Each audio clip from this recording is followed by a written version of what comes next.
Welcome to the WRAL Daily Download. I'm Grace Holland. Lee County is mourning a family of 4 killed in a plane crash earlier this week. We're learning more about the Buchanans and the investigation into what caused that crash. WRAL's Heidi Kirk is covering this story and joins me. Heidi, thanks for being here. Hey, Grace. So when did you first find out about this crash and start covering it? So we found out around Monday around 1:30 p.m. That crash happened right around that time, but it took us a few hours to actually get out to the crash site. And I'll give you kind of an idea of where this is. It's in Lee County, outside Sanford. The plane actually crashed in a field between Wallace Creek Lane and Riddle Road. This is a super remote area out there. So as soon as we got on the scene, we're basically taking in what's happening. Of course, I've covered a number of plane crashes up to this point. Every single one, it's always a little bit chaotic, trying to get the lay of the land, understanding what's going on and where things are. So that was kind of our initial, moment to take in this scenario. Right. And in between all of that chaos and sort of getting the lay of the land, what was it like when you got there? Where, what did the area look like and that sort of thing? Great question. Well, like I mentioned, there's a lot going on. Lots of emergency responders out on the scene. We had the Lee County Sheriff's Office. So initially I was just getting my bearings. And this was a little bit unique in the sense that plane crashed well off of the main road. So as soon as we arrived, we knew we weren't going to be able to get a very good view of exactly where the wreckage from this plane was. We actually had Sky 5 up above, so it gave us kind of an idea of exactly what we were looking at, but we were probably a mile, if not more, away from where that plane crashed. There were lots of emergency responders blocking the road and kind of pointed us back to the path as to where exactly they had responded, but of course we needed to keep our distance at the time. So, we got our camera set up. We started to ask some questions from people on the scene. At that time, they had very little information for us, but it was very chaotic. And, for the next few hours, we were on scene watching emergency responders coming and going, lots of different law enforcement officials. We actually saw multiple ambulances both arrive on scene and leave. We were just trying to get a good idea of what was going on. And eventually, within hours, we did start to put some of those details together. Right. And so who did you find out was in this crash and who were they? Yeah, so I'll start with kind of how we determined exactly who these people were. So eventually we got a press release from the North Carolina State Highway Patrol, which identified them. But before that, we did our due diligence and went to social media to see if anyone was posting anything, to glean any information about what was happening, who was involved. And we saw lots of people posting on social media about the Buchanan family, which we ultimately learned were in this plane. It was 4 people. It was Travis, Candace, Aubrey, and Walker. So 2 adults, 2 children, a very well-known family in this community. The 2 kids, I hate to say, were 9 years old and 10 years old. As you mentioned, all 4 of them passed away at the scene. One of them was transported to a local hospital, actually, but otherwise, they all passed on the scene, and then one passed soon after. Just a really tragic story. And what really breaks my heart here is this family was really well known in the community, Lee County, Sanford, and beyond. They actually owned a farm called Buchanan Farms. They had a food truck and a little vegetable booth that they would take around to different areas in the community. And so lots of people knew them. They were very friendly faces, and pretty much everyone has a story about this family. They seemed like the type of people that would just welcome you right into your home or their business if anyone needed anything. Lots of people just said they were the type of people that if you met them once, you felt like you were their friend. Something that also stuck with me as we've, been interviewing people and talking to those people that knew them is that, they said they hosted a lot of community events out at their farm. It's a very common place for people to gather. And I think that's what makes the story all the more heartbreaking is how many people this entire family touched and really the heartbreak to know that they're no longer with us. Okay, let's take a quick break right there and we'll be right back.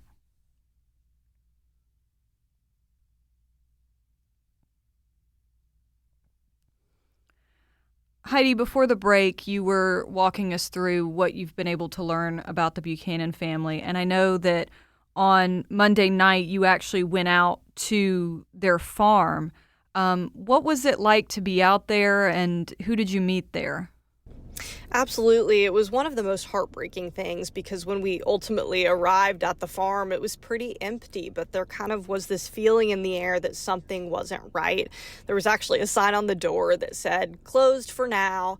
And to me, originally, I thought maybe that meant that someone had come by and put that up after knowing that the family had passed, but it actually ended up being sadder than that.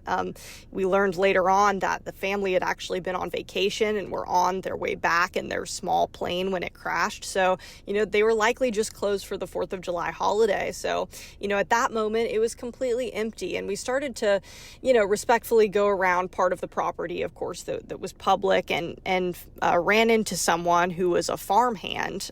He had worked there for about 8 years and said that he knew the Buchanans very, very well. Ultimately had said he'd learned within the last hour or so that they had passed away. And it was really sad to talk to him and, hear some of those stories firsthand about what they were like and what might happen to the farm going forward. That was really hard. And then we also visited the farm again on Tuesday, and same thing. At this point, there were a few people around, mostly people working at the farm, but obviously the doors still remained closed, and there was just kind of this heavy feeling in the air, knowing that, this community gathering spot that's so beloved to so many people, now they've lost the people that really kept it going. So, a whole lot of questions about what will happen going forward. Right. And also on Tuesday, I know that we got our first update on the investigation from the NTSB. So what do we know so far about the timeline and what could have caused this? So we did ultimately get lots of information as far as where exactly it happened and when this all transpired. And as I mentioned before, it crashed around 1:30 p.m. on Monday. But what this press conference really helped us with is to understand the timeline of, where that family was headed, where they had come from. And that was all really helpful. So as you mentioned, the NTSB said that around 11:30 a.m. on Monday, that plane with the Buchanans inside departed from Merritt Island, Florida. So we now know that they're returning from vacation and they were headed to Raleigh Executive Jetport in Sanford, which is not far from where they crashed. And as far as the investigation goes, there's still a lot of pieces of the puzzle that are missing. Now, the NTSB is handling that investigation along with the FAA. They say they're actually on site until Wednesday morning. And so they're going to be investigating, the pieces of the plane and kind of understanding exactly what's out there at this juncture. And then they say from there, those pieces of the plane are going to be shipped off and examined further, I believe, at a facility in Tennessee. So that's an extra step, an added layer to this, where they'll be looking into it. As far as what we know right now, not a whole lot. They said they still need to look at the pilot, the engine, the airframe. They'll be looking into the environment and help understand, what could have happened and led up to this crash. Pretty much all that we know right now that's substantive is that the pilot of the crash reported an engine issue along with a loss of communication and navigation equipment sometime before that plane crash. So the plane was clearly having some sort of issue, but exactly what led up to the plane crash, we have questions about, why a safety mechanism was not put into place. We do know that that plane had parachutes on it and those weren't used. So there's a lot of other questions about what exactly led up to the exact crash. Now, something that we will be looking for is the preliminary report, which will basically gather together all of the information that has gathered on the scene and from looking at those plane parts by investigators. We do expect that sometime in the next few weeks, so we'll be keeping our eyes peeled. Something that is important to note, though, the NTSB did say if anyone knows anything, contact them. They actually gave us an email. It is witness@ntsb.com. So clearly they're in the thick of this investigation, and like I said, lots of questions still kind of hanging out there that we still don't know the answers to. Right. Well, it'll be really interesting to see what that investigation uncovers.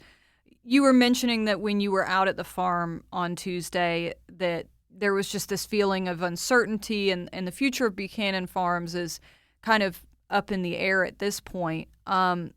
I guess, what did the people at the farm tell you about how they want to remember the family, what they want people to know about this family? The biggest thing is just how kind they are. This family had deep roots in the community. They, took a lot of pride in not only their farm, but also all of the crops that, they provided not only to people here in North Carolina, but, we actually heard from one person that the tobacco that they grow, they have about 600 acres of tobacco and produce, but a lot of that's tobacco, that is shipped to China. It's really interesting. So their products are really all over the world. They have lots of connections here, and people just want to know, or want us to know, that, they were kind, good-hearted people that, just wanted to really make a mark on their community and bring people together. And I think that's one of the parts that's the most heartbreaking, is knowing, how many people they touched. And one of the people that we interviewed, knew Travis, the dad, in this